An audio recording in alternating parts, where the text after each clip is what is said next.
So here I've got a track. It makes sense for me to put scalar EQ on and then put a limiter on afterwards. It's just generally how we work. We put a limiter on at the end of the channel. So I've got scalar EQ before. Here's a tune, play. So the first thing I like to do really is just, well, the aim is to open up the master. So the first thing that I want to do is I want to use the magic shelves really to bring out some of that top end.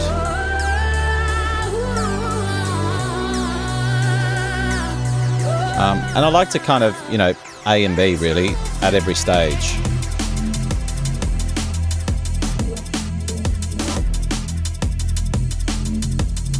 Yep, so that's bringing out the hats nicely. So I just want to focus that bass a little bit.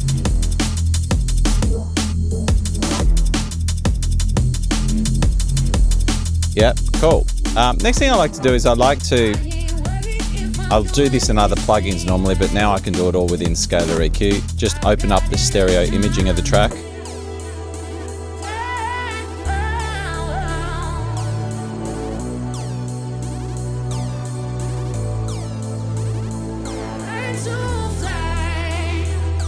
And once I've got that image nicely, I've kind of brought up the top end, brought up a bit of the bottom end. I like to mono everything under a certain frequency, at least 100 or 200 hertz. Here we go.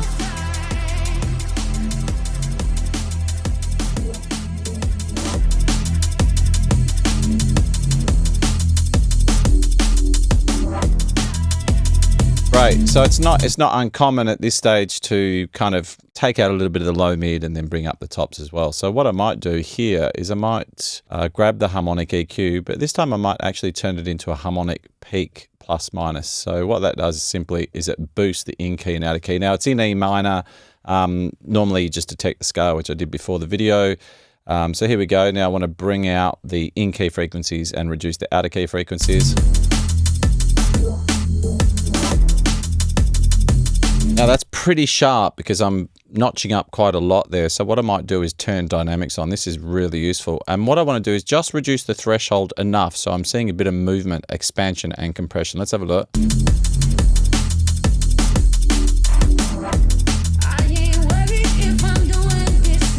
So that's a nice little bit of movement there, A and B.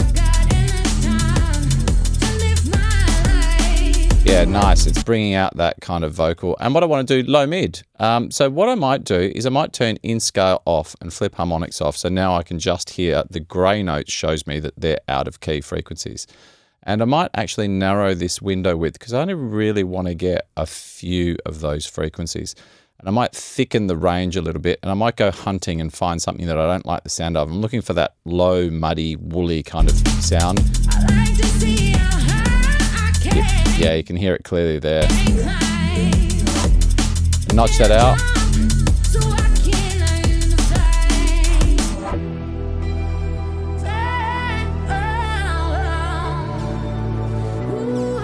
Yeah, so it's really bringing up the tops nicely. You'll see it. I really like it on the synth sounds, and you'll hear it also on the hats. They'll really bring everything out. When everything drops back in, I'll kind of A and B so you can hear it clearly now.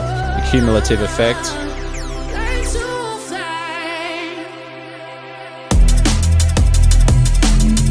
Here's the synth sound.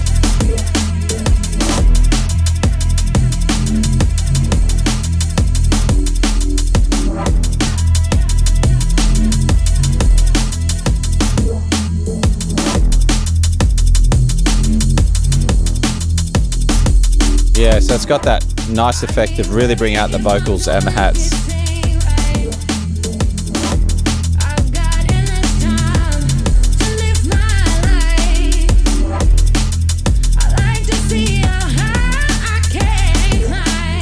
Yeah, so basically the takeaways are not to do too much in mastering, really to bring out the tops, bring out the bottom. These are focused magic shelves that work really nicely separately in the mid and the sides. And then I'm really trying to bring out that upper mid.